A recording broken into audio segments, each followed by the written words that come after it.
ઓલપાડ તાલુકાના ટકારમા ગામે શેરડી કાપવા માટે આવેલા મજૂરોના પડાવમાં રહેતી એક યુવતી તેની 2 વર્ષની બાળા સાથે ગુમ થવાની ઘટના બાદ પોલીસે ગુનો નોંધી વધુ તપાસ હાથ ધરી છે।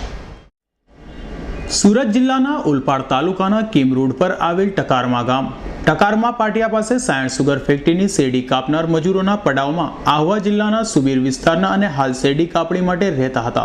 આ પડાવમાં રહેતા પરિવારની 2 દીકરીઓ પૈકી શીલા ખરડે અને તેની 2 વર્ષની દીકરી ઉર્મિલા ખરડે તારીખ 11 એપ્રિલના રોજ સવારના અરસામાં પડાવ પરથી કોઈકને કહ્યા વગર કંઈક ચાલ્યા ગયા હતા। મોડી સાંજ સુધી પરત ન ફરતા પરિવારજનોએ આજુબાજુના પડાવોમાં શોધખોળ આદરી હતી, જો કે આ બંનેની કોઈ ભાળ મળી ન હતી અને તેના પિતાએ ઓલપાડ પોલીસ મથકે ફરિયાદ નોંધાવી હતી। ગુમ થનાર દીકરીના પિતાની શંકા મુજબ બંને દીકરીઓ માનસિક રીતે સ્વસ્થ હોવાથી અચાનક પડાવ પરથી ચાલી જાય તેમ નથી, ત્યારે તેઓને ગુમ થવાની ઘટનાને લઈ અનેક તર્ક વિતર્કો વહેતા થયા છે।